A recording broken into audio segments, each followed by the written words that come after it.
a mistake in not thinking about who could use it for bad, you know. Right. I think that's a kind of a cop-out myself. Hey, Karen and Dave, this is Sarah Graves. I'm on here for a little while at least. Hey, Sarah. Yeah. How are you guys doing? We're doing good, doing good. We just had an ORL meeting this morning, a webinar with the All Hazards Consortium and some new users, which is pretty cool. Oh, good. Yeah. For some people to run the ORL concept by, who want to be users. Little people like FEMA and the Department of Energy. They may be getting smaller every day, Dave. Who knows, right? No, hope not. Yeah, you're right. You're right. Probably down to about 5 or 6 employees now. Okay, well, it looks like we have a quorum here. And we have Jessica's on board. Thank you. And she's put up the Docs, the Google Docs location for our notes. So I think it looks like most people have found that just fine. Just a quick question to Bob Downs. Were you able to join the webinar discussion this morning? I believe that Greg had joined it. Greg Yatman didn't join since he was going to do it. He was on it. He was connected. Very good. All right. Well, I think we could go ahead and get started. Taking a look at the topics for today. So we're going to we have a lot to say about the All Hazards Consortium. Just a quick note about Don Sullivan. He's in a meeting on travel and in a different time zone. So he's going to try and join us at the very end, but we might miss him until next month if he's not able to wrap up his other event. So he was going to give us an update about the winter technical committee and program committees that the OGC recently had, I think in France, and he heads up their emergency management working group. So I think it'll be really good for us to kind of keep in sync with what's happening with OGC, just to make sure we can leverage things as they come along, and vice versa. So, and I also hope we can talk some today about the ESIP summer meeting. I'm happy to submit a session proposal, and as I note, they're due on Monday. So why don't we go ahead and then start with the All Hazards Consortium. Well, I guess quickly I could ask if there's any other topics that people want to bring up today.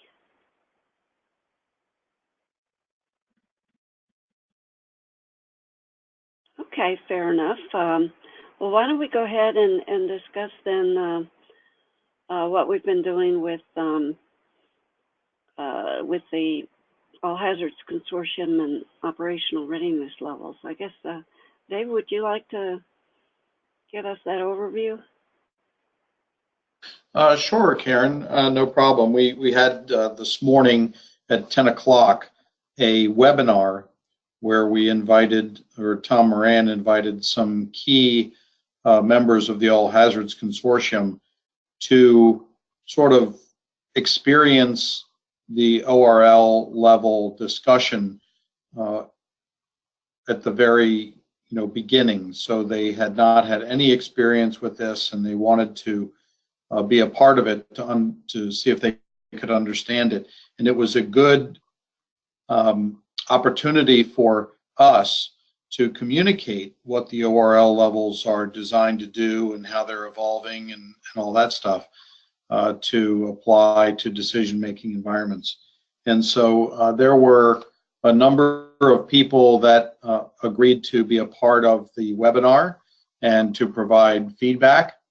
And there were, let's see, Tom Moran opened it up with a little introduction. Then Carrie Hicks from Duke Energy gave a talk about why ORLs are needed, giving a real-world example of her experiences at Duke Energy. And then she handed that over to me to describe the beginning phases of the ORLs. Of course, Karen gave a few comments ahead of that on TRLs from NASA and how the ORLs were based on that, and even the Applied Sciences Division created application readiness levels.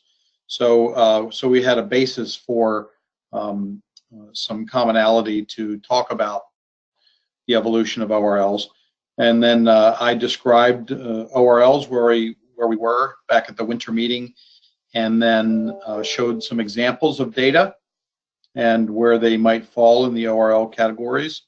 Then I handed it back over to Carrie Hicks, who went through a great presentation. She's starting to use Prezi, so that's on my to-do list to learn Prezi, which is pretty cool. She gave a presentation on evolving ORLs and using a flow chart for determining how ORLs could be decided. Although, you know, that whole process is obviously evolving, but she put some great structure to it, and it looked really good. As a matter of fact, I'm rendering in the background on my computer right now the video from that telecon, which I will send to Tom Moran, and he will place it up on the All Hazards Consortium website for people to see. And then Carrie went through a sample form, which has matured, I think, even from the last time she showed it, answering questions on data sets. And then that form kind of spits out what ORL level the data should be at that point in time. And, you know, the real important thing with these evolving ORL levels, whether it's for operations or for research, and that came up in the discussion today, was you know, ORLs may have different levels for different applications and different people. So it'll be interesting to see how this matures and evolves, but it's all an important part of our process as we talk about this in the monthly meetings, telecons, and then we get together at the summer and winter meetings to really mature them. The one thing that was really interesting that Tom Moran mentioned a couple of telecons ago. I participate, and I think Karen, you're on the Friday morning telecons as well, right? Right. Yeah. So every Friday morning we have a All Hazards Consortium Sensitive Information Sharing Environment Working Group telecon, and Tom Moran was giving a presentation a number of weeks ago about ORLs. And there was a representative from the White House there. And this person came up to Tom and said, hey, listen, I am very interested in this ORL level discussion because it's giving her an opportunity to put some governance around the trusted data concept. So it's very nice to hear the words White House and trusted actually discussed. So that's a good thing. She may even actually come up, and I forgot her name. She may even come up to the meeting in Philadelphia for the All Hazards Consortium, which is on April 24th and 5th, I believe. So I'll keep you posted on that because I'll be at that meeting, and it'll be an interesting discussion to see, you know, how they want to evolve this concept when it comes to other data sources within the federal government. And it may, you know, put us in a great sort of leadership role to help define these things. On the call today, this morning, the webinar was a person from the Department of Energy, from FEMA Logistics, Steve White, who participates in our Friday morning calls as well. and also someone from a group of emergency managers and other professionals that deal with the New Madrid fault. This person was the head of Kentucky Emergency Management, and is very, very interested in the ORL, evolution of the ORLs, and really wants to get involved with the All Hazards Consortium and start working with trusted data sources. So this area is expanding. I would describe it as expanding rapidly because of the work that All Hazards Consortium is doing and putting our efforts into their presentations to show our partnerships and how this is really coming together. And I'm really pleased with it. The discussion afterward was good. There was great questions. The guy from Department of Energy dove deep into some questions that he had. That was Walter Dykes. He said it was just a very intriguing problem that we're looking into, and one that he doesn't recall anyone else looking into that. And so one point that he came up with, which I think Bob Downs and Bob Chen have come up with before, and that is, how do you apply a trust level to crowdsourced information? And that's certainly perhaps a topic, Karen, that we can bring up in the summer meeting too, and in our discussions here. And he's very interested in learning how. He made this statement, Karen, I don't know if you caught it or not, but he made this statement. He's very interested to see how he can apply trust levels, ORL levels, to DOE data. And so I think that's another question we're going to have to think about is, would we allow a trusted data provider to classify their own data as an ORL level? Or should that be done by, let's just say, a committee in the ESIP Federation? Is there a possibility of standing up a committee within the ESIP Federation and perhaps the Disaster Lifecycle Cluster that would be kind of the official sanctioning body of trusted data levels? Or do we implement solely the form that Carrie is designing to allow people to answer their own questions and apply their own ORL data levels? So there was also a person from MEMA, the Maryland Emergency Management Agency, on board that really said that this was a phenomenal approach. And also Steve White from FEMA Logistics said that he was incredibly excited about this development. And Ken Kildow from Verizon also said that he's seen tremendous progress in our abilities to define more about ORL levels and take it to where we are today. So he's very excited about getting access to more trusted data levels and providing data himself. Karen, I think that's about it for me. Was there anything that I missed? That was really good. I think you bring up a really interesting question about kind of the governance, if you will, of ORLs. And I guess I had sort of assumed that at this point it would be from the All Hazards Consortium, because the ORLs is really intended to reflect usability from the application of that data to a particular use case. And but I think that you do bring up an interesting point. If you have a qualified authoritative source of data, can they provide an ORL level? So that's kind of an interesting question. And then I think related to that would be how we track the ORL levels.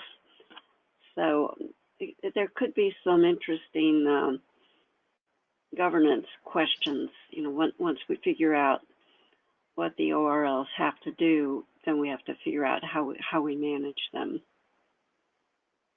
Yeah, I think so. I mean, I'd be interested to hear what everybody on the phone thinks. It's always suspect in my mind if somebody could assign their own ORL levels, but perhaps if you lead them down a path on a website where they have to answer and verify their answers or something like that, then that could be possible. But we're certainly not there yet. I'd love to hear what everybody else thinks.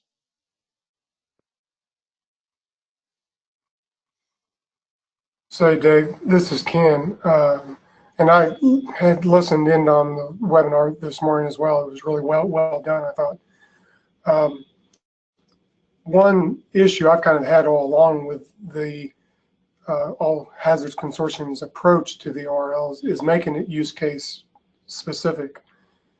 While I understand their purpose in doing that, I have a hard time seeing the usefulness for the wider community by doing that.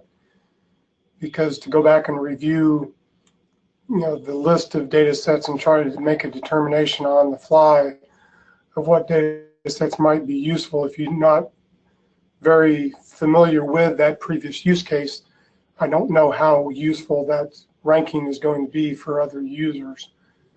And the discussion we'd had earlier within this cluster group was making it a little bit broader than that and not being use case specific.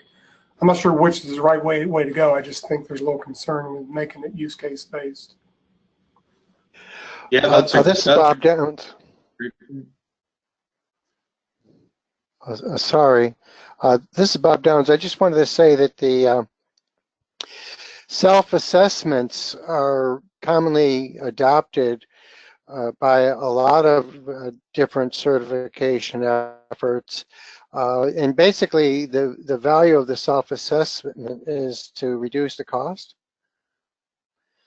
That is, it's more efficient than having somebody else come in and have to conduct the assessment independently, doing the work of preparing the data, et cetera, can conduct their assessment at the time when they are actually doing that, and then others don't actually have to step in and go through that whole effort. Right, and I understand that, but one of the criteria, for instance, that they're using for the ORLs is whether the coverage is appropriate for a use case, right? So if you don't know what that other use case was or not, you're not familiar with that, it could have a really low ranking for that particular use case, but unless you evaluate it yourself, you wouldn't realize that it would be perfect for what you're doing, for instance. Yeah, from that perspective, we could then have different assessments for different use cases. That's true. We anticipate that could be the case. Yeah, and there could also be perhaps, I mean, as Ken was talking, I'm thinking, would there be perhaps an overall ORL associated with the data, itself, and then if people want to apply use case ORLs, then they could go off and do that. But maybe what the ESIP Federation could establish itself as the data itself, not necessarily thinking about the use case, but the timeliness of the data. I mean, for example, Landsat data, if you get it once every 16 days, you're not going to penalize it because it's not available every day. It's available every 16 days, and it's good data, and it's quality controlled, and this and that. And so, it would be an ORL, could get an ORL level could be used for real time, as long as the data is good and it's as timely as the satellite enables it to be. This is all really good conversation, but since it's evolving, it doesn't mean that one ORL level has to apply to everything across the board. The other concern I have is when we start talking about private sector data. Suppose you want to go into a private weather company that's producing value-added data, and they want to be assigned ORL levels because it might be good for marketing, might be good for their customers to know how timely it is. I don't know if self-assessment is really good in that kind of case, where a private sector company who might be selling data would evaluate their own data. Yeah, so there might be some kind of relationship between different uses of the data. I mean, one of the things that Carrie pointed out in the methodology she presented today was, for identifying ORL level or doing that vetting process, was that a number of the criteria had to do with pretty basic trustworthiness of the data, the security questions, and some questions about if there's a contact available, should a question come up about a data.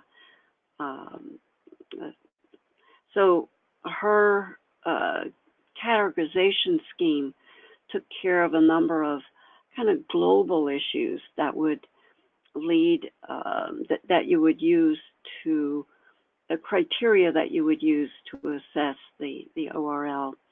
And then there were some more use case specific levels. So there might be a way of distinguishing those two, because the higher level ones that deal with across the board criteria would be easier for data repository people to look at in terms of perhaps augmenting its metadata, because now it's criteria that any application would seek to meet. But then we eventually are going to get to need, we're going to need the level of just how useful this product is for this application, for this this use case. So it's a combination of issues that this kind of opens up.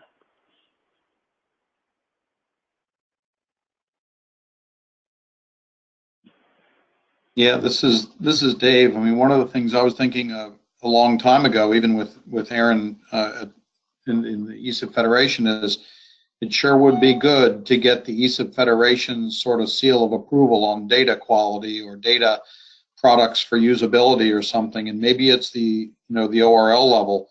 It would be great for everybody to think about, and I think we shouldn't hinder, like, the All Hazards Consortium, if they want to assign ORL levels to use cases and things like that. I think they need to go down their own path to figure, well, with our help and guidance, to figure how to communicate the usability of data in disasters. When things are really happening and they need information to make decisions and improve their situational awareness. Seeing an ORL 1 would make them feel a lot more comfortable and understanding the data than, well, any of the levels. They would understand, the issues that come along with those numbers. So, maybe in the summer meeting, our goal would be to really define the role that the ESIP Federation plays in ORLs, and how other organizations like the All Hazards Consortium could take those ORLs and refine them or apply them to their own use cases. It might be that we need to come up with some sort of statement about, here's the direction that we're taking. What do you guys think?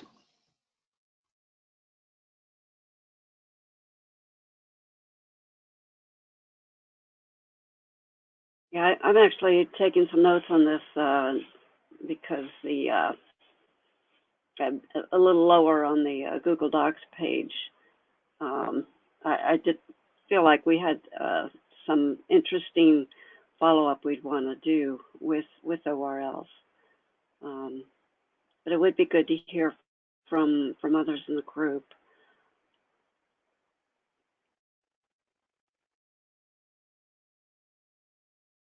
Well, this is Ken again. So I'm sorry I missed a little bit of the discussion. I got pulled away, but I think some of the discussion we've had before is trying to have an ESIP approach that's more general for other communities, not specific to the ORLs, which is specific for the utility company community. So, you know, I think that seems more palatable to ESIP in general, to be more general, you know, I would think. Yeah, that's along the lines, Ken, of what we were just talking about too, and I think we all decided that you would take the lead on that. Yeah, right. Okay. Now that you're back, thanks for taking that. No, I think you were right on, and it should be a topic of discussion. And Karen's taking notes down here about defining the roles ESIP can play in vetting the ORLs on data. Because I think that, you know, the ESIP Federation in the disaster lifecycle cluster, and this is just my opinion, wouldn't get into specific use cases for how the data can be used, but to look at the overall quality of the data and the timeliness of the data, because the ESIP Federation will address both operations and research for data sets. And then people can take those data sets and apply them to their own use cases.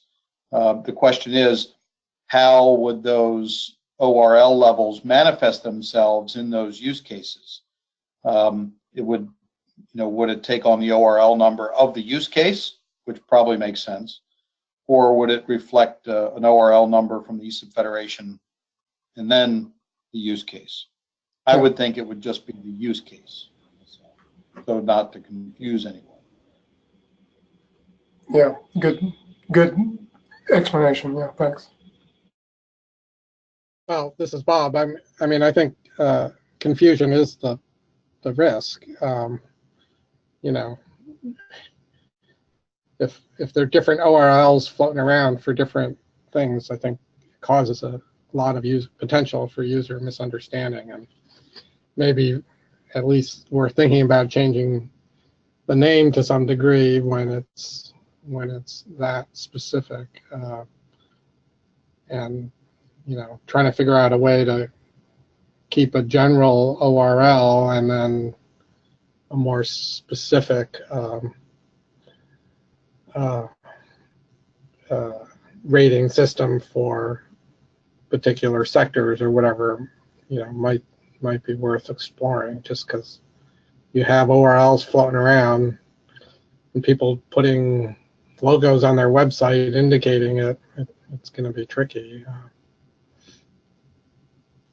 Hey, Bob, what do you think? What do you think of the idea of, you know, these are ORLs we're talking about, which means operational readiness levels.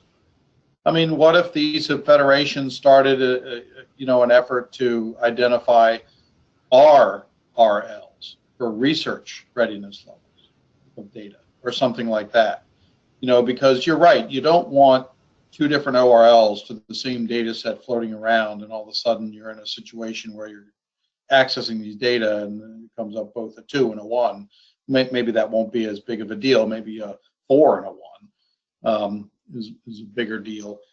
But maybe we think about, you know, specifically saying these are research data sets, these are operational data sets, because, you know, the National Weather Service operations, they're operational, period. You know, the U.S. Forest Service with their, you know, sensors and detectors and things like that are operational. But platforms that NASA has up there for research are research. And, you know, you can still access research readiness level data to use in operations. It just comes with that much more of a caveat. Maybe, what do you think of that?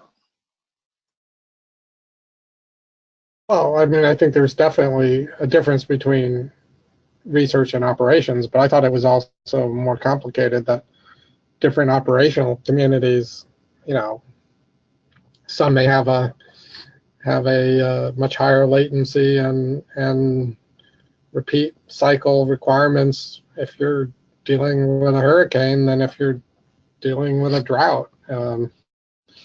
And so how do we separate the different operational scenarios in a way that's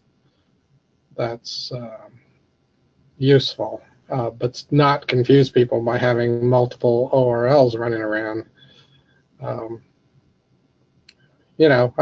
There may be other models out there where people have, created profiles or, subcategories.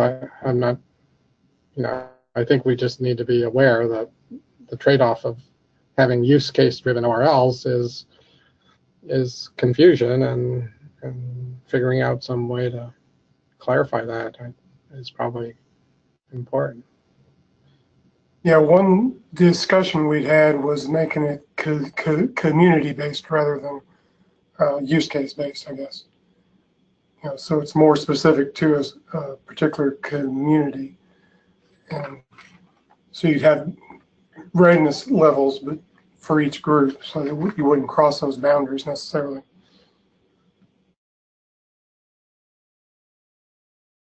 Yeah, this is a great discussion. Go ahead, Karen. Sorry. Yeah, just thinking some of the communities would kind of stay within, the data that they would use would be, their collection. But then some of these communities, like the emergency management offices, state offices that we're tapping into, they're going to see they're going to be dealing with different kinds of disasters, and it would be very different for them. They'd need familiarity with use cases dealing with power outages, use cases dealing with health issues associated with maybe disease outbreaks that are associated with flooding, or they just deal with a whole lot of different users. And so in a way, we sort of have to work more closely with those kinds of communities to try to clarify this before it gets too complicated.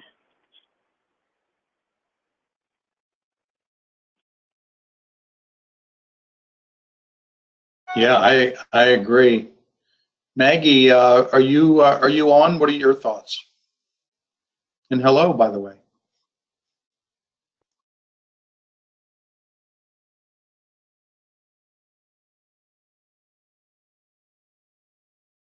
I see Maggie's Hi. dialed in. There you are. Hi. Yeah. Sorry, my thoughts? Yeah, I was just, I can hear you. I can hear you now. I was just wondering what your thoughts were on this whole discussion, if you were able to hear it. I'm sorry, I lost luck. Were we talking about the URLs? Yeah, I think, just, go ahead, Karen. I was just going to say that we're really trying to look at ORLs across different use cases, and how do you avoid confusion if if a data set has different ORLs dependent on its different use in a use case. And so we're wondering if this is something you might have seen, and if you have any suggestions or. Yeah, I was having a bit of a tough time when I was putting together that presentation with the NASA examples, because some of the stuff that we were using has sort of a different ORL depending on what the use case is as well. So I'm not sure how exactly, to tackle that, because so for some of the so let's take the damage proxy map for instance. That's the radar damage product that Sang-Ho Yoon has been developing. In some cases, it's used, pretty directly with FEMA for some of the work that they're doing. And in other cases, it's used and considered a little bit more as a research product. So in some cases, when we're working with our end user partners, it goes straight into the hands of, you know, sort of an operational agency. But in others, we're still kind of considering it like a, you know, a best efforts kind of research product. So I don't know if that's like, you know, exactly what you're talking about, but you know, we have the same sort of problem with some of the products that we're working with.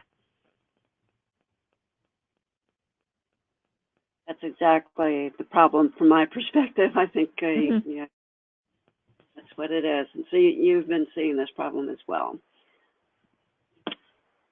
So I do think this could be a very good topic for a face-to-face meeting to try to explore. What we might be able to do is have some examples, ask some members to, you know, present some examples that they've seen where I know in the data quality cluster within ESIP, they've been embracing this idea of usability as a classifier, and it really does change with what you're going to do with it. So it would be good to see if anybody else has figured out a way to kind of get around this problem, and if we could discuss it some more, maybe come up with some way of handling it.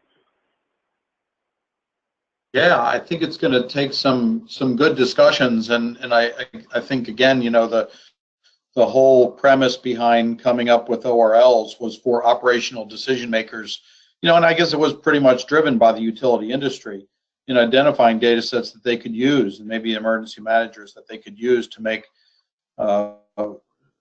more rapid decisions. So that is pretty much, you know, use case driven.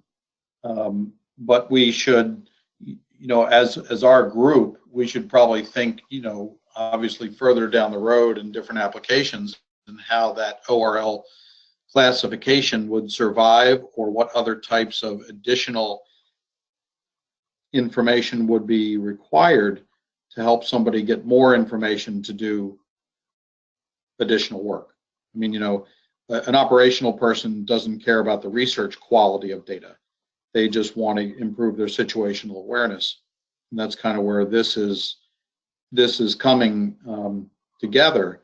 And I think eventually the questions are going to be asked, and we should be ahead of those questions, you know, and come up with different scenarios, different ideas to address it. One thing I do know is that the ORL concept is really catching fire, and a lot of different sectors or segments of the government are interested in following what we do. And it doesn't mean that what we do has to be easy. If it were easy, a lot of people would be doing it, right? So we're up to the challenge, and I think it is a great topic for discussion in person at the summer meeting, Karen, and it might be something that we want to put on the agenda each call until the summer meeting, so everybody can give it more thought. Mentioned, Dave, that there are several other efforts that are doing similar things to this, though. For instance, looking at the maturity of data sets and things like that. And so I think we would really need to differentiate ours, not only in terms of how it's done, but the value of the effort and for whom. Well, that's a great point, Bob. And I think, too, that we shouldn't live in a vacuum, and we should be very aware of what's going on, not only within other clusters within the Federation, but other areas. And, you know, maybe we should be, for the majority of the time, be very focused on the operational readiness levels and refining that and getting that together. And then, you know, things will branch out from there. I certainly don't want to lose our focus or spread us out too thin, because the All Hazards Consortium wants to start putting ORL levels next to data sets. And, I mean, that might be pretty easy to do with 90% of the data sets that are going to be used. We'll see as we move on. But, one thing they don't want to have is for something to spin around in research land, without being put into operations. So it'll probably move forward by giving ORL levels to certain Weather Service data sets and things like that as Carrie, matures her form. But that doesn't mean that, that's the way it is. This is definitely an evolutionary process.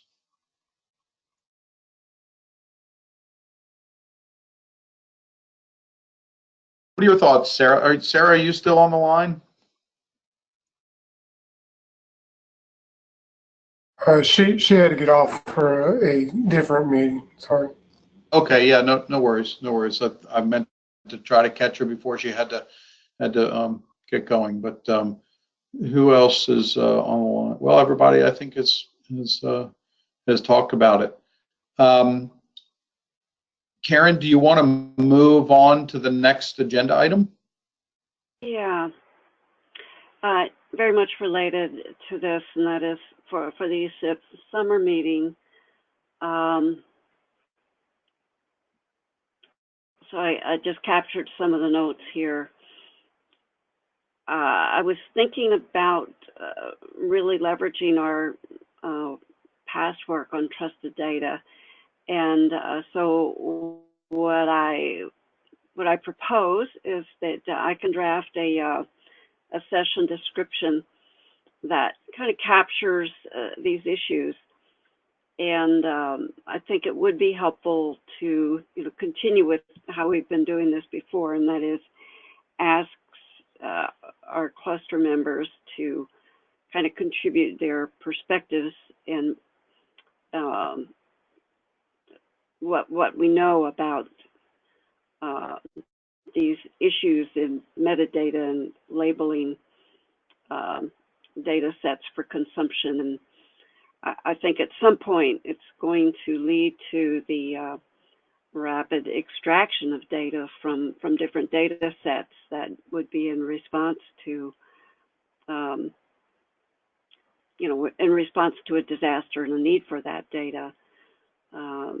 We've touched on that a little bit about, how once we identify a candidate data set to apply to a particular problem, how do you create a pipeline for that data set to be delivered when it's needed? So different than products that are just routinely put out 24/7. These would be kind of on-demand products. So they're the kind of thing that I think many of our ESIP members are kind of dealing with. So anyway, I would propose that you can draft up a proposal, just one session proposal to kind of capture that idea for the summer meeting, and then we can build on that as we go forward between now and July. So that was, the other topic here was really to look at the summer meeting. I'm also, open to any other ideas. And there was this one point about invited speakers that there is a funding opportunity. It would entail writing a proposal to invite a speaker to come and present at our cluster meeting, and possibly broader than that, depending on the topic. So that was another thing I wanted to open up if people had suggestions or ideas for invited speakers.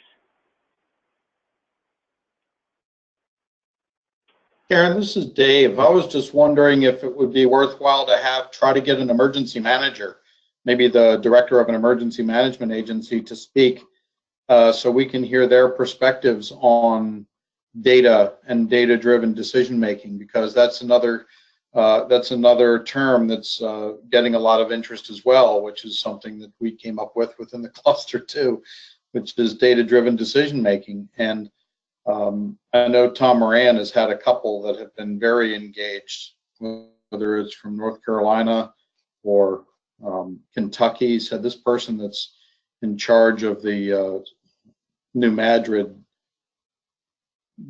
group is very excited about this approach.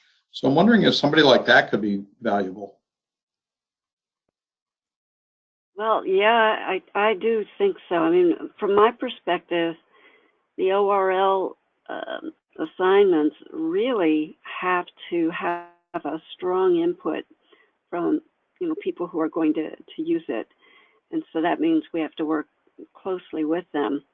So as you were speaking, it occurs to me that we might be able to find someone from Arizona, since they'll be hosting the meeting. I know they have a geologic survey office there at University of Arizona, which would be nearby, that we might invite. And then potentially, I mean, it would be kind of cool if we could have like a panel of maybe 2 to 3 people.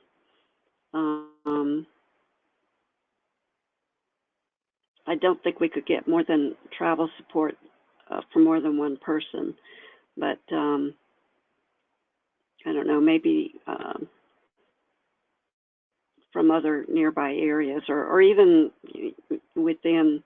A lot of times when we meet in different locales, ESIP really reaches out to that community and invites them in to participate. So there might be a couple of folks we could get from Arizona to do something along those lines to really explore, present to them some ideas about data-driven decision making, and then get their feedback. Hey everyone, it's Annie Burgess. Can you hear me okay? Yes. Yes.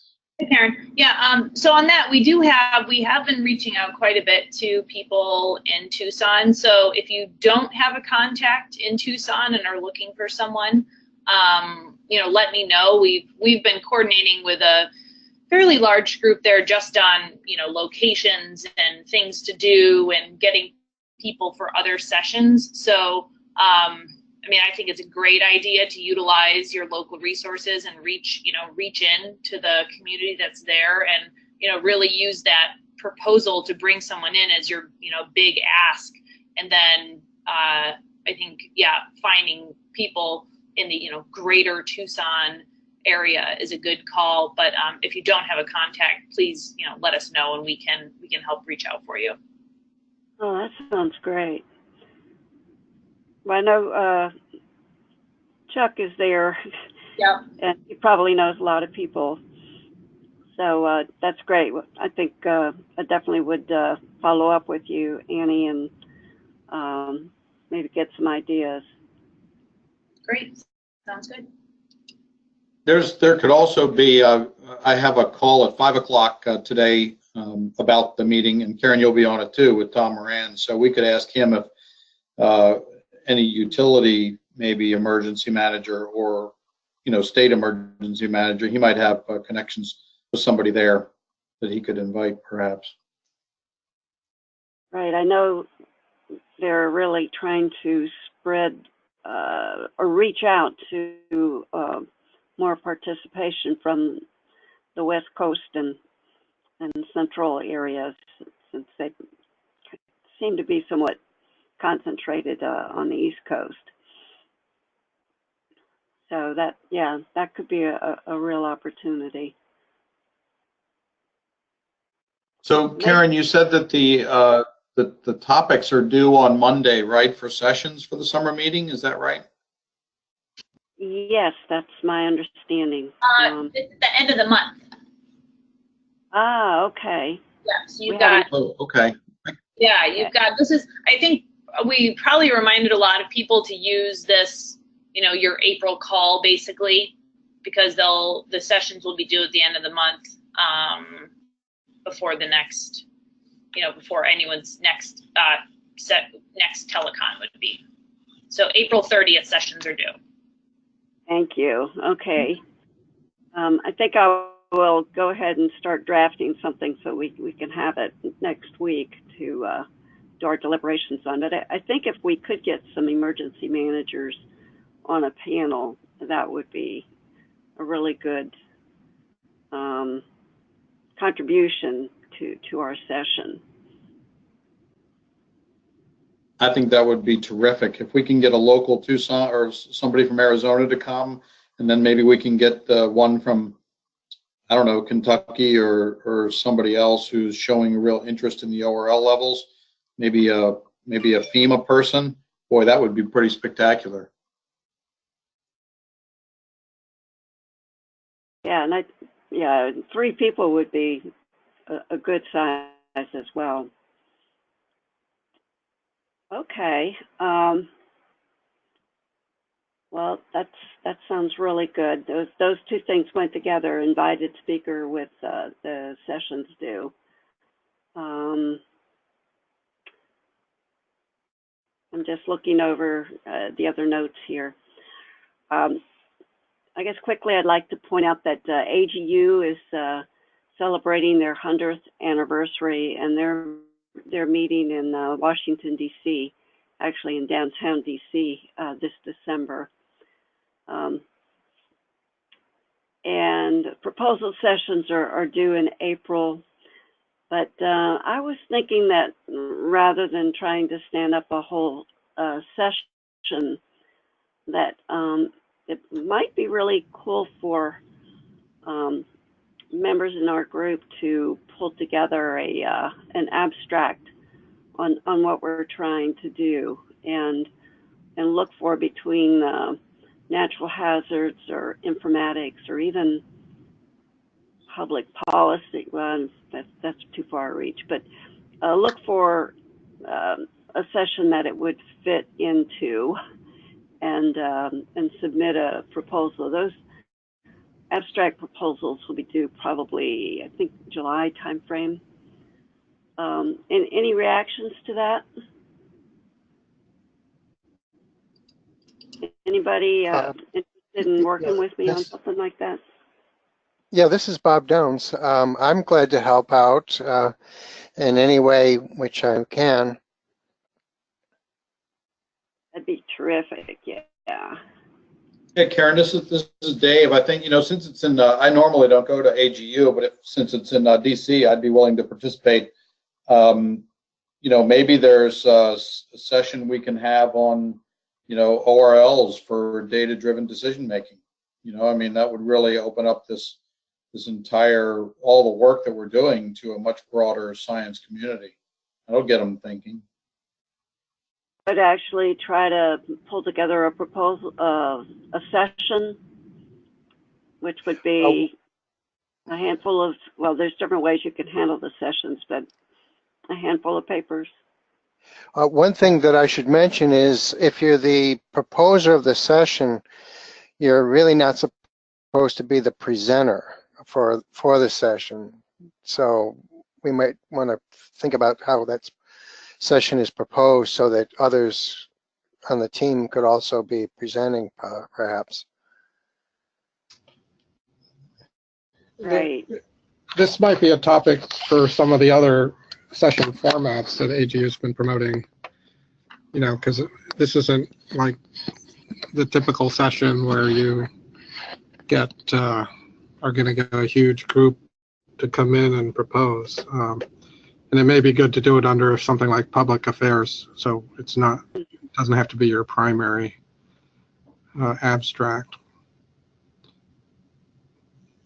So Bob, are you saying like submit an abstract under an appropriate public affairs or submit a session proposal? Well, I'm just saying they have some options other than traditional session proposals where, you know, it might be more of a panel format, and we can, you know, it won't depend on having, you know, dozens of people submit separate abstracts in order to get a slot. Otherwise, you kind of just get pushed to a poster. And I don't think this topic is gonna attract that type of participant. So, Right. you know, we may just want to look at the options for different session types and submit something that's appropriate. Good point. I know that there are some new features out there, and the fact that you know, they're celebrating their 100th year, that also seems like it might have some potential. You know, when we think about really applying our Earth observation data to you know, for this social economic input, there could be a real opportunity there. Okay, well, I think checking into that, it sounds like there's some interest in trying to do that. So I'll see if I can take a look at their website and you know, how that's shaping up. Karen, this is Annie Burgess. I wanted to just quick one more note in terms of sessions, kind of related to ESIP and AGU. I just hosted a workshop in Seattle around data provenance, and one of the things that came up at that workshop was provenance and data and disaster scenarios, and just another way of assessing data quality. And so there'll be a session at the summer meeting about kind of where we're going in the realm of data provenance, and the ESIP's disaster lifecycle cluster was brought up, and how the two kind of ideas can go together, and wanting to talk more about data provenance, disasters, how that speaks to data quality, and then interoperability of provenance across multiple agencies. So I know there's not much time left in this call, but there will be a session somewhat related, and it might not be a bad thing to work on some kind of joint session, but I can ping you since it's the end of this call, but I just wanted to throw it out there. Oh, yeah. Thank you. That does sound like it's cutting across a number of these areas that we keep bumping into: interoperability, data quality. But I hadn't been thinking about data provenance, so that looks very interesting. I'll send you the session once it's submitted, and we can always tweak afterwards if you would like any kind of integration into that session. Great. Yeah, appreciate it. Yeah, that's perfect. Yeah. Okay, well, it's 5 o'clock. It's 5 o'clock. Karen, do you want to say a few final words before we wrap up? Just that I'll make a commitment to get some of these draft ideas out on emails that we can follow up, and we probably are going to need some good feedback before the end of the month in order to, you know, get some support to, you know, from the group for the session ideas. But no, this was good. And we'll also be hearing from Don Sullivan, I guess, in the near future about OGC work. There might be some collaboration we can do with his group as well. So, yeah, I think that does it, and it's 5 o'clock. My, how time flies. No, that's great. Thanks, Karen, and thanks everybody. These notes are being captured. Karen is working on the Google Docs, so, you know, please refer to them, because I think we're really on a roll with our with our disaster life cycle cluster, and we should just continue to evolve this, and let's get these topics together so we can get those into Annie and everybody for the summer meeting. So that's it. That's it for me. Thanks very much. And thanks, Jessica, for putting this together and doing the recording. Sure. Thank you all. And I look forward to talking to you guys all again later. Thanks. Okay, thanks everyone. Bye. Bye-bye. Bye. Hey.